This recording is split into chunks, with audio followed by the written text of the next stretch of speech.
13 de octubre de 1943. Por 4 meses, la Gestapo en París buscó a una operadora de radio británica llamada Madeleine. Ella cambiaba de apariencia y casas seguras, desapareciendo cuando las camionetas alemanas de rastreo se acercaban a su transmisión. Ella era la única operadora de radio aliada en la ciudad. Los demás estaban presos o muertos. Pero su suerte terminó.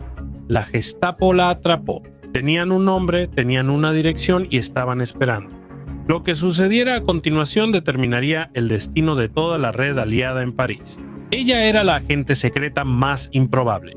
Era pacifista e hija de un místico sufí, descendiente de la realeza musulmana india. En la posguerra la llamaban la princesa espía. Su nombre era Noor Inayat Jan, y esta es su historia.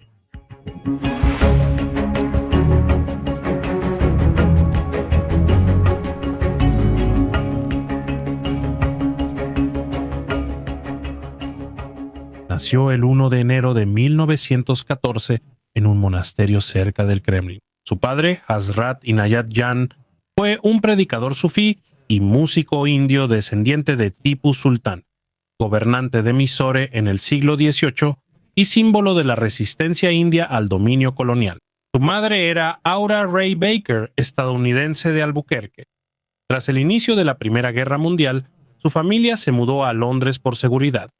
6 años después se establecieron en Suresnes, cerca de París, en una casa en una colina con vista a la Torre Eiffel.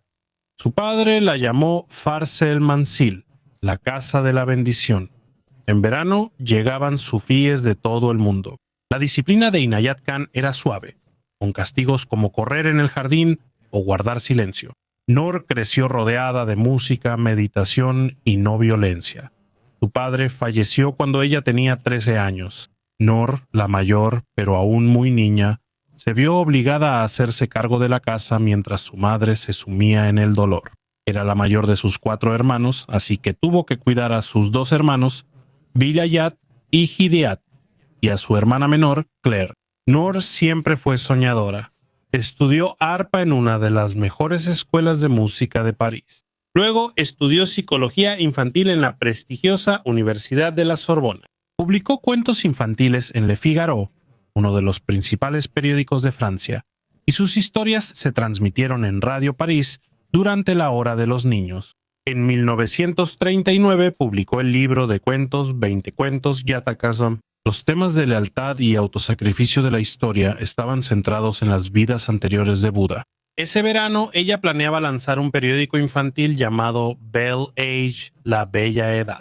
En septiembre de 1939, la vida de Noé cambió drásticamente, como la de millones en el mundo. Su padre les enseñó a seguir a Mahatma Gandhi y que la violencia era incorrecta. ¿Cómo conciliar esto con lo que hacían los nazis en Europa? Noor y su hermana Clara obtuvieron certificados de enfermería de la Cruz Roja antes de la guerra, pero pronto fueron evacuadas del hospital por el avance alemán. La tarde del 4 de junio de 1940, Noah y su hermano Vilayat estaban en la sala de su casa, mirando París por la ventana panorámica. La Wehrmacht avanzaba y la ciudad casi caía en manos nazis. Vilayat hizo a su hermana una pregunta directa. Si un nazi armado va a ejecutar rehenes, ser pacifista y no intervenir, ¿te vuelve cómplice? Decidieron que sí y resolvieron luchar contra los nazis cada uno a su modo. Vilayat se uniría a las Fuerzas Armadas. Noor se ofreció como voluntaria para cualquier papel como mujer. Al día siguiente, la familia Jan empacó y huyó de París. Los caminos que salían de la ciudad eran una pesadilla. Millones avanzaban lento hacia el sur en autos, camiones y carretillas. Todo el tiempo, bombarderos en picada estuca volaban bajo sobre las columnas, ametrallando a los civiles. La vista de vehículos en llamas y el olor a carne carbonizada y caucho quemado eran demasiado comunes. Estas imágenes quedaron grabadas en su memoria y endurecieron su determinación. Al salir de París, la familia se separó. Hidiat, hermano de Noor, tenía esposa e hijos. Él decidió llevar a su familia al sur de Francia para unirse a la resistencia francesa. Noor, Vilayat, su madre y Clara se dirigieron a la costa buscando llegar a salvo a Inglaterra. En la Verdun, cerca de Burdeos, esperaron ansiosos un barco. Vilayat, ciudadano británico, consiguió que la familia estuviera en la lista de evacuación, pero Nur y Clara se separaron para buscar sus certificados de enfermería de la Cruz Roja. Creían que los necesitarían en Inglaterra para hacer la diferencia. De camino al hospital de Saint-Nazaire, la policía detuvo a las hermanas porque el pasaporte de Nur indicaba que nació en Moscú. Pasó una noche incómoda y preocupante en una celda. Cuando regresaron las hermanas, a Vilayat le informaron que el último barco para súbditos británicos salía en 30 minutos. Era un pequeño barco de carga belga llamado Kasongo. Vilayat había comprado una motocicleta que usó para llevar a su madre y hermanas al puerto una por una. Tras 3 viajes frenéticos, todos subieron a tiempo. Cuando la costa francesa desapareció detrás de ellos el 19 de junio de 1940, Noé gritó a la gente en la orilla: «¡Volveremos!». La familia llegó a Falmouth. Primero se quedaron en Southampton, pero debido a la amenaza de bombardeos alemanes, se vieron obligados a trasladarse más al interior, así que la familia se mudó entre Oxford y Londres. Vilayat no ingresó a la RAF tras ser hospitalizado por fiebre paratifoidea. Nur lo visitaba a diario, y los hermanos se animaron al saber de la huida de Charles de Gaulle a Londres y su llamado a los franceses para seguir luchando. Ella comenzó a usar el emblema de la Francia Libre, una cruz plateada con barras. Durante el Blitz, Nur veía el cielo de Londres ardiendo y oía el zumbido de aviones alemanes. Ella trabajó en un hogar de maternidad para esposas de oficiales cerca de Slough, pero no soportaba la monotonía y quería estar más cerca de la guerra. A pesar de su madre, solicitó entrar a la Fuerza Aérea Auxiliar Femenina. Su primera solicitud fue rechazada porque haber nacido en Moscú volvió a jugar en su contra. Ella envió una carta enojada al Ministerio del Aire indicando que su pasaporte la acreditaba como persona protegida británica. Pronto le ofrecieron disculpas y aceptaron su solicitud. Al llegar al comando de bombarderos de la RAF en Abingdon, se entrenó como operadora de radio y superó a la mayoría en velocidad de transmisión. Le decían Bangawai Lulu por el fuerte golpe al teclear Morse, cuyo ruido distintivo se oía en toda la sala. No destacaba en otras áreas. En ejercicios físicos y manejo de armas era torpe y descoordinada. Nadie en la unidad podía igualarla en la radio. A finales de 1941, Nur sentía que ya estaba lista para ir al frente. Solicitó una comisión como oficial, lo que sabía que le abriría el camino para trabajar en inteligencia y le daría acceso para acercarse más a la guerra. Tuvo su entrevista en agosto de 1942, pero no salió bien. La Junta le preguntó dónde estaba su verdadera lealtad y, entre otras cosas en esas circunstancias, su opinión sobre la independencia de la India. Nur podría haber mentido. Les aseguró que mientras siguiera la guerra contra Alemania, ella seguiría leal a la corona, pero una vez que terminara, podría sentirse obligada a apoyar la lucha de la India por la independencia contra Gran Bretaña. Esto ocurrió cuando comenzaba el movimiento Quit India, y la independencia de la India era muy polémica. La honestidad de Nur pudo costarle su carrera militar. En cambio, esto llamó la atención de personas que valoraban otro tipo de cualidades. El 10 de noviembre de 1942, Nur llegó a la habitación 238 del Hotel Victoria en Northumberland Avenue, Londres. Pensó que era una entrevista rutinaria en la oficina de guerra. La esperaba el capitán Selwyn Jepson, jefe de reclutamiento de la sección F, rama francesa de la ejecutiva de operaciones especiales de Churchill. La SOE se encargaba de sabotaje, subversión y apoyo a la resistencia francesa tras las líneas enemigas.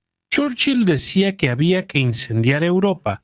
Jepson reclutaba agentes para esa tarea y le detalló a Nur el trabajo. No habría protección bajo la ley internacional. Si la capturaban con vida, probablemente sería interrogada por la Gestapo y ejecutada. A diferencia de otros puestos militares, no habría reconocimiento público ni recompensas económicas. Ella aceptó de inmediato. La enviaron a Guildford para iniciar su entrenamiento con el SOE. Sus habilidades generaban opiniones divididas. En Wanborough Manor, sus instructores notaron que casi temía usar armas y explosivos, pero sus habilidades con la radio la destacaron. En el curso especializado de señales en Thame Park fue la primera mujer seleccionada y logró enviar 18 palabras por minuto en Morse y recibir 22. Fue la aprendiz más rápida. en la escuela de perfeccionamiento de la SOE en Bewley, enfrentó un interrogatorio simulado de la Gestapo. La sacaron de su cama en la noche y hombres enojados le gritaron bajo luces brillantes. Perdió los nervios y la voz, incapaz de hablar. Noor fue enviada a una misión simulada de espionaje en Bristol para probar sus habilidades encubierta. Debía entregar mensajes secretos, crear una red y enfrentar la vigilancia policial. Eligió excelentes lugares para esconder mensajes e identificó buenas casas seguras. Pero durante un interrogatorio policial simulado, Noor dio mucha más información de la que debía. Este tipo de errores serían fatales en Francia. Tras su entrenamiento con la SOE, el coronel Frank Spooner escribió una evaluación condenatoria. La describió como alguien que no estaba sobrecargada de inteligencia. Dijo que era inestable, temperamental y, en última instancia, no apta para el campo. La SOE necesitaba operadores de radio que hablaran francés, y Noor no solo lo hablaba, también era excelente operadora. Maurice Buckmaster, jefe de la sección F, decidió enviarla igual. Al ser desplegada en mayo de 1943, Noor comprendió la gravedad de su misión y sus bajas probabilidades de sobrevivir. 2 agentes le escribieron a Vera Atkins, oficial de inteligencia de la sección F, suplicándole no enviar a Noor a Francia. Atkins llevó a Noor a almorzar en un restaurante de Mayfair y le ofreció una salida limpia. Si desistía, no habría marcas negativas en su expediente. El único crimen, le dijo Atkins, era salir allá y defraudar a sus compañeros en el campo. Noor se armó de valor y se negó a retirarse. Solo pidió una cosa. Si desaparecía, solo debían informar a su madre de su muerte si se confirmaba totalmente. Antes de irse, Noor conoció a Leo Marx, jefe criptógrafo del SOE. Marx usó metáforas de cuentos infantiles que había leído para enseñarle disciplina en la codificación. Le dio 2 comprobaciones de seguridad esenciales para operadores de radio tras líneas enemigas exclusivas para ella.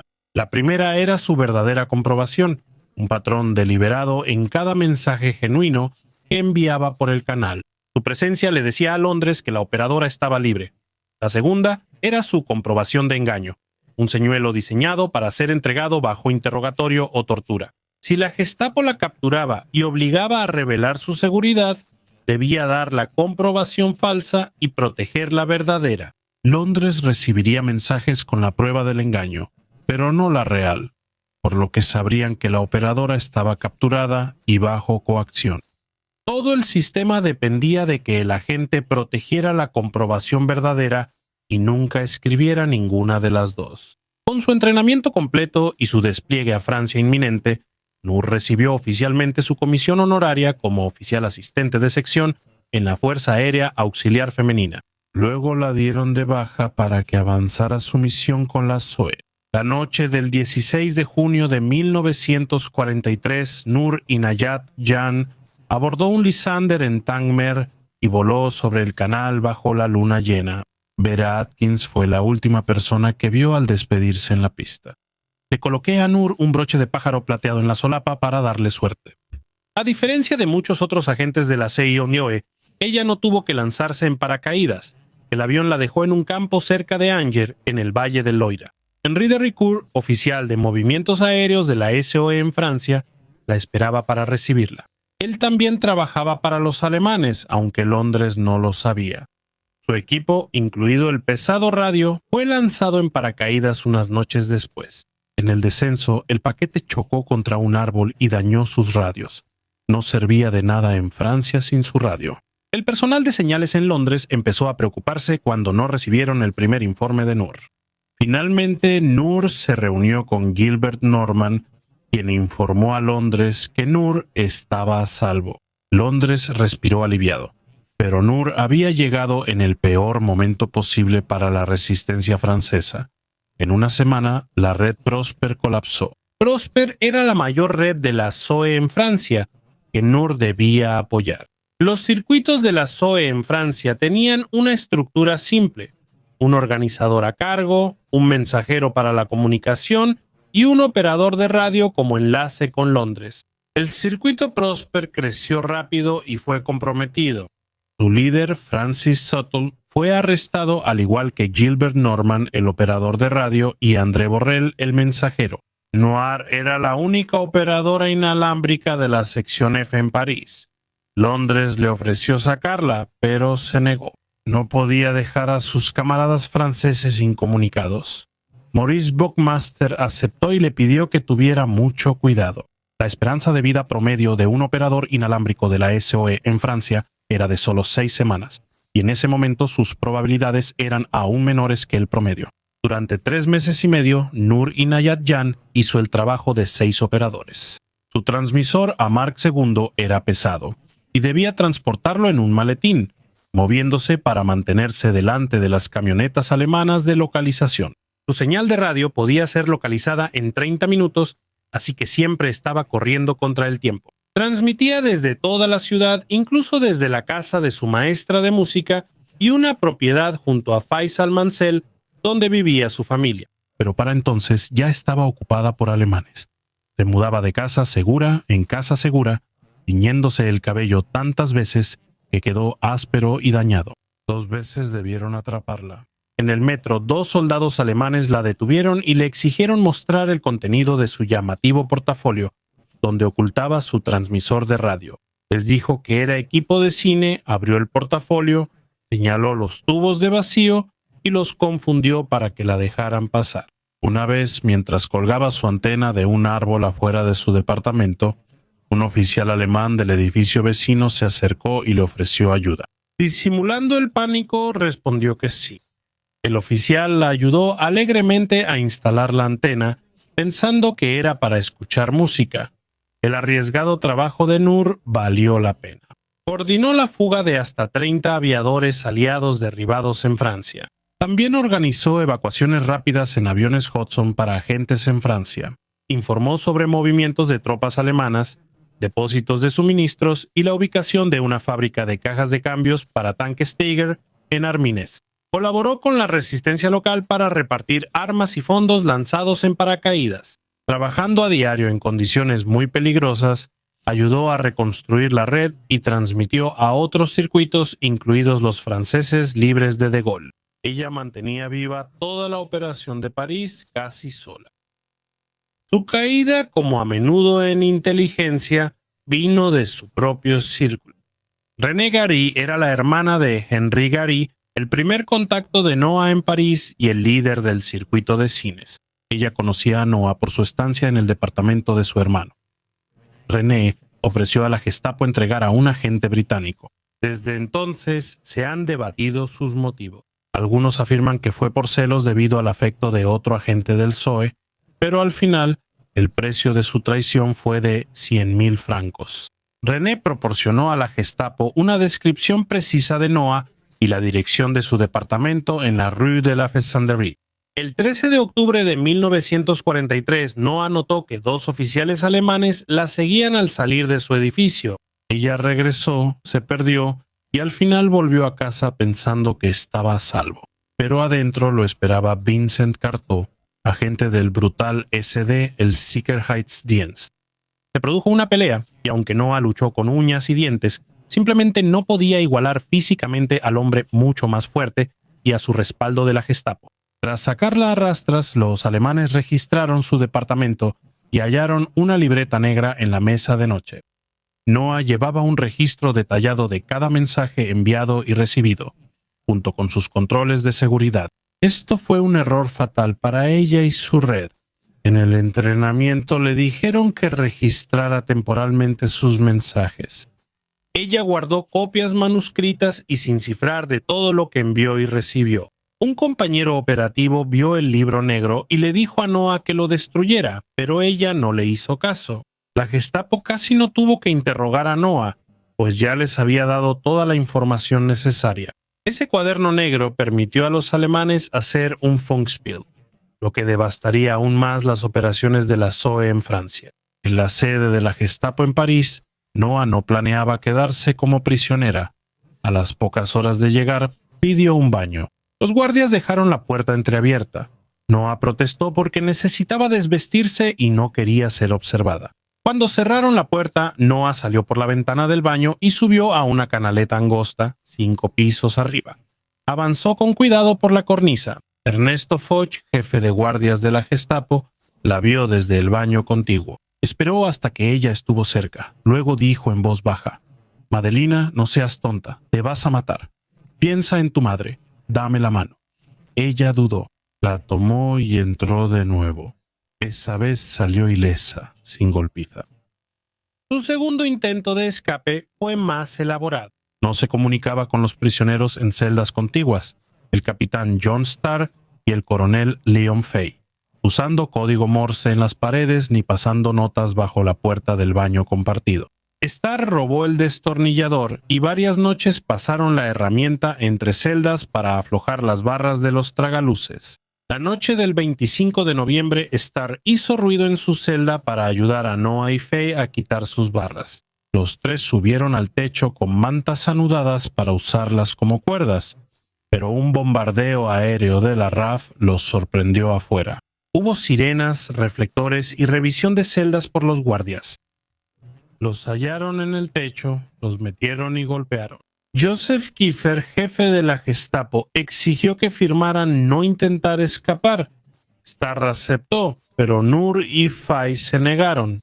Nur les dijo a sus captores que como oficial británica debía intentarlo. Así, las posibilidades de supervivencia de Nur disminuyeron aún más. Kiefer y Foch la interrogaron durante horas, pero solo obtuvieron su nombre de cobertura: Nora Baker. La Gestapo clasificó a la prisionera intransigente como Nacht und Nebel, que significa noche y niebla.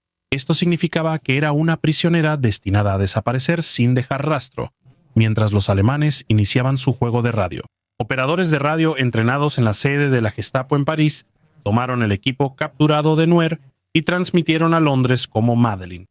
Como los alemanes tenían su cuaderno, contaban con ambos controles de seguridad y replicaban sus mensajes perfectamente. Londres no tenía manera de detectar el engaño solo por el tráfico de radio, así que continuaron comunicándose con quien creían que era su agente y organizaron el envío de suministros y más operativos directamente a manos alemanas. El 27 de noviembre de 1943, Nuer llegó a la prisión de Borsheim en Alemania. La registraron como prisionera peligrosa y la aislaron totalmente. Sus manos y pies estaban encadenados, usando una tercera cadena de conexión para que no pudiera ponerse de pie. Permaneció así durante 10 agotadores meses. En enero de 1944, un grupo de mujeres de la resistencia francesa llegó a Borsheim y notó que alguien estaba en la celda de aislamiento. Rasparon mensajes en sus tazones de metal con agujas de tejer y lograron intercambiar mensajes breves. En los meses siguientes mantuvieron una correspondencia lenta y secreta. Nuer se identificó y dio la dirección de su madre en Londres para contactar a su familia si sobrevivían. El 14 de julio, día de la Bastilla, ella raspó en un tazón: «Viva la Francia libre, eso nos une». En septiembre de 1944, los aliados avanzaban en Francia y la Gestapo empezó a eliminar a sus prisioneros de la noche y la niebla. Las mujeres francesas hallaron un mensaje final raspado en un tazón: «Me voy». El 12 de septiembre de 1944, Nuer llegó a Karlsruhe y conoció a otras 3 agentes de la SOE, Yolandi Bickmann, Elian Plumen y Madeleine de Mamon. Les dijeron que iban a un campo de trabajo. Subieron a un tren hacia Múnich y, por unas horas, experimentaron algo que debió haber parecido casi normal. Se sentaron juntas y hablaron. Llegaron a la estación de Dachau cerca de medianoche y caminaron en la oscuridad al campo. En la madrugada del 13 de septiembre de 1944, el SS Wilhelm Rupert golpeó a Noah, la hizo arrodillarse y le disparó en la cabeza. La guerra acabó 8 meses después. La familia de Nu solo sabía que estaba desaparecida. En julio de 1945, Vilayat escribió a Vera Atkins, oficial de inteligencia de la sección F que gestionó el despliegue de Nuer. Él estaba desesperado por noticias sobre su paradero y por saber si seguía viva. Atkins comenzó a rastrear a las mujeres desaparecidas del SOE. Al principio, ella pensó que Nuer estaba entre los agentes ejecutados en Nutzweiler en 1944, pero luego supo por una prisionera francesa en Borsheim que Noah fue vista viva por última vez en la cárcel en septiembre de 1944. Los investigadores consiguieron el registro y rastrearon la transferencia de prisioneros a Dachau. Gracias a los esfuerzos de Vera Atkins, la familia Kahn supo el destino de Noir 2 años después de la guerra. Francia otorgó la Croix de Guerre con estrella de oro y Gran Bretaña la Cruz de Jorge, su mayor honor civil. 10 días tras el anuncio, la madre de Noor murió. Su hermano Billat pensaba que ella resistió para haber reconocido el sacrificio de su hija. En noviembre de 1949, René Gary fue juzgado en Francia por su traición a Noah y Nayat Khan. Ernest Vogt, quien interrogó a Noir tras su arresto, fue testigo clave de la fiscalía. Los británicos, en cambio, no estaban presentes. Al no querer que los fracasos del SOE se hicieran públicos en un tribunal francés, Gary fue absuelta, ya que el tribunal no estaba dispuesto a condenar únicamente con el testimonio de un nazi. Wilhelm Rupert, quien ejecutó a Noir, fue condenado por crímenes de guerra y ahorcado en mayo de 1946. Vileyat dijo que podía perdonar a los soldados alemanes que obedecieron órdenes, pero no a la mujer que vendió a su hermana por dinero. En los jardines de Gordon Square en Londres, cerca de su casa de infancia, hay un busto de bronce de Noor y Nayat Khan, la princesa espía. La antigua casa de Khan en París ahora es un espacio conmemorativo y salón de eventos. Cada día de la Bastilla, una banda militar toca afuera de su casa de la infancia en Surinam. Su arpa todavía está en Faisal Mansell junto a los instrumentos de su padre.